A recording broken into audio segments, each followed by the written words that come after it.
지금의 시대에 사람들이 다들 잘 살고 무탈하고 별일 없는 것처럼 이야기합니다만은 진짜 속내를 까보면 상이 아주 많이 다릅니다. 정말 궁지에 내몰려서 카드값 연체되고 오늘내일 하는 사람도 있고요. 빚을 갚지 못해서 진짜 채무 불이행자가 돼서 되게 힘겹게 사는 사람들도 있고 천차만별입니다. 어떻게 살아가야 되겠습니까? 어떻게 지내는 게 필요하겠습니까? 더욱더 우려하고 염려하고 고민하며 살아가야 될 것 같습니다. 그러지 않으면 되게 어려워질 것 같다라는 겁니다. 이 불편한 현실을 막막한 상황들을 헤쳐나가고 견디고 극복하며 지내야 될 것 같습니다. 그렇게 움직여야 그래야 길이 열린다라고 봅니다. 참으로 막막하죠. 참으로 두렵습니다. 참으로 어려운 이야기들입니다. 어떻게든 좀 더 각오를 다지고 좀 더 강해질 공리를 해야 될 것 같습니다. 세상에 그냥 되는 건 없죠. 내가 빚을 갚으려면 정말로 돈을 모으는 것에 한 3배, 4배 이상의 노력을 들여야 됩니다. 그래야 빚을 갚을 수 있습니다. 근데 지금의 사람들은 빚쟁이들이 너무 많습니다. 빚지고도 되게 자신들이 부자인 것처럼 착각합니다.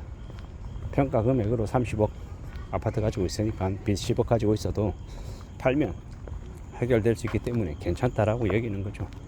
근데 현실 세계에서는요, 빚이 3억인데 가지고 있는 집에 아파트의 가격이 10억이라 해도 그 3억에 대출 이자가 올라서 원금까지 같이 갚아야 되니까 삶이 되게 우울해지는 겁니다. 허덕이는 겁니다. 원리금으로 해서 200여만 원을 내는 것도 감당이 안 돼서 힘들어하는 사람들이 되게 많습니다.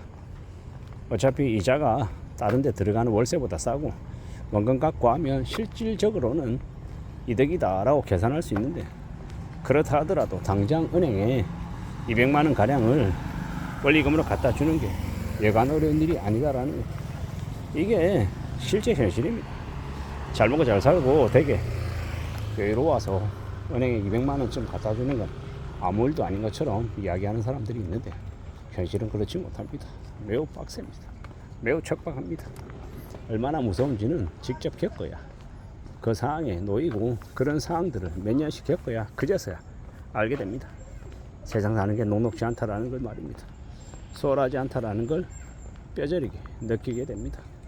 우리가 살아가는 인생이 주식 한 2억 집어넣어서 10억 금방 만들고 20억 금방 만들면 좋겠는데 그런 드라마틱한 일들이 내게 안 일어난다라는 겁니다. 그런 거 기대하고 뛰어들었다가 쪽박 차는 경우가 되게 많습니다. 생각처럼 흘러가지 않는 경우가 많더라는 겁니다. 그래서 잘 따져봐야 됩니다. 좀 두고 봐야 되는 거죠. 좀 현명하게 뭔가를 이룰 생각을 하는 게 좋겠습니다. 냉정하게 내다봐야 되고 쉽게 뭔가를 이룰 생각을 안 하는 게 좋겠습니다. 그래야, 그런 각오로 살아야, 그래야 삶이 좀 더 지켜진다라고 봅니다. 앞으로 우리가 살아가는 시대에 많은 이제 상황들이 있을 겁니다. 뭐가 괜찮을 수도 있고 아닐 수도 있고 여러 가지 혼란과 고민들이 가득할 겁니다. 우리가 어떻게 살아갈지, 어떻게 살아낼지에 대해서 계속 생각하며 지내야 될 것 같습니다. 함부로 허튼 욕심은, 허튼 탐욕을 부려서는 안 되겠습니다. 함부로 까불어대서는 안 된다라는 겁니다. 어떻게 살아갈지, 어떻게 살아낼지 궁리하고 고민해야 됩니다. 따져봐야 됩니다. 그래야 살아낼 수 있습니다. 산다라는 게 뭔지 잘 좀 살펴야 되죠. 그냥 되는 게 없습니다. 더 많은 책임과 더 많은 고민과 더 많은 어려움들이 닥칠 수 있습니다. 그렇지만 그럼에도 불구하고 또 그러한 것들을 헤쳐나가며 지내야죠. 그래야 된다고 봅니다. 누가 뭐라 하든 간에 좀 더 우직하게 각오를 다지고 책임도 다하고 더 이제 내 책임을, 내 각오를, 내 다짐을 더 늘려가겠다라는 생각으로 지내는 게 좋겠습니다. 그렇게 살아가야, 그래야 삶이 안전하게 흘러간다라고 봅니다. 참으로 힘겹고 고민스럽고 답답한 것들이 많죠. 저는 제가 제 스스로를 되돌아보건대 그나마 빚이 없는 상태이기 때문에 참 다행이라고 생각합니다. 빚이 없기 때문에 지금 이렇게 무난하게 지내는 것 같습니다. 물론 술을 마시지 않고 담배를 피지 않기 때문에 저에게 이제 들어가는 술, 담배 비용이 없는 거죠. 게다가 뭐 제가 유흥을 좋아하거나 그러지 않기 때문에 술과 담배를 하지 않는데 무슨 유흥에 빠져 살겠습니까? 이 패키지로 엮여 있는 건데 예, 술이 제 인생이 없기 때문에 용은 저하고 또 먼 얘기인 거죠. 그렇기 때문에 좀 더 평온하게, 좀 더 무탈하게 살아갈 수 있는 요건이 된다라고 생각합니다.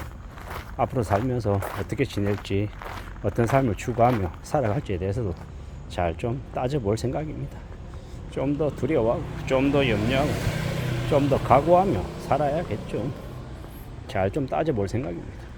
세상 사는 걸 만만하게 생각하지도 않고요. 좀 더 두려워하고 냉정하게 되돌아볼 생각이죠. 그렇게 삶을 좀 추스려 나가다 보면 가능성, 기회, 성장의 기회와 좀 더 나아질 그런 이제 요건들을 만들어내지 않을까라고도 생각해 봅니다. 누가 뭐라 하든 간에 잘 만들어 가봐야죠. 좀 더 키워 가야죠. 그래야 된다라고 생각합니다. 계속 앞으로 전진 또 전진하다 보면 길은 열릴 것 같습니다. 만들어야죠. 다듬어야죠. 분명히 그렇게 될 것 같습니다. 누가 뭐라 하든 간에 삶을 더 잘 지켜나가고 더 다듬어 나가다 보면 계속 나아질 것 같습니다. 그런 각오로, 그런 다짐으로 지내보려 하는 겁니다. 누가 뭐라 하든 간에 조금 더 굳은 각오로 움직여야죠. 나아가야 된다라고 생각합니다. 그렇게 해볼 작정입니다. 그렇게 움직여야죠. 좀 더 강해지고 좀 더 나아질 것들을 만들어 가야 된다라고 생각합니다. 그러면 좋을 것 같습니다. 누가 뭐라 하든 간에 무식하게 삶을 잘 살아내다 보면, 그러다 보면 가능성은 더 만들어지는 것 같습니다. 길이 더 생길 수밖에 없다라고 보는 거죠. 그래야 되지 않나라고 생각합니다. 차근차근 차분히 움직여 볼 생각입니다. 그러면 되지 않을까라고 생각합니다. 누가 뭐라 하든 간에 말입니다. 우직하게 만들어 가 봐야죠. 차근차근 갖춰 나가다 보면, 그러다 보면 길은 생길 수밖에 없다라고 봅니다. 좀 더 우직하게, 좀 더 차분하게 삶을 되돌아보고 내가 뭘 좀 더 할 수 있을지, 나에게 부족한 게 뭔지 채워나가고 다듬어 나갈 작정입니다. 그러다 보면 괜찮아질 거라고 생각합니다. 마음 단단히 먹고 굳은 각오로 지내보자. 그러다 보면 괜찮아지지 않겠나라고 생각합니다. 잘 다듬어야죠. 잘 만들어가야죠. 우리가 포기하지 않고 앞으로 전진하며 산다라고 하면 길은 우리 앞에 언제든 펼쳐질 거라고 생각합니다. 그런 마음으로, 그런 각오로 지내면 좋을 것 같습니다. 누가 뭐라 하든 간에 우리는 좀 더 단단해질 생각을 가지고 있습니다. 각오를 갖고 있다라는 거죠. 좀 더 강해질 생각입니다. 좀 더 단단해질 생각입니다. 그래야 이 힘든 난국을 헤쳐나갈 수 있을 것 같습니다. 이상입니다.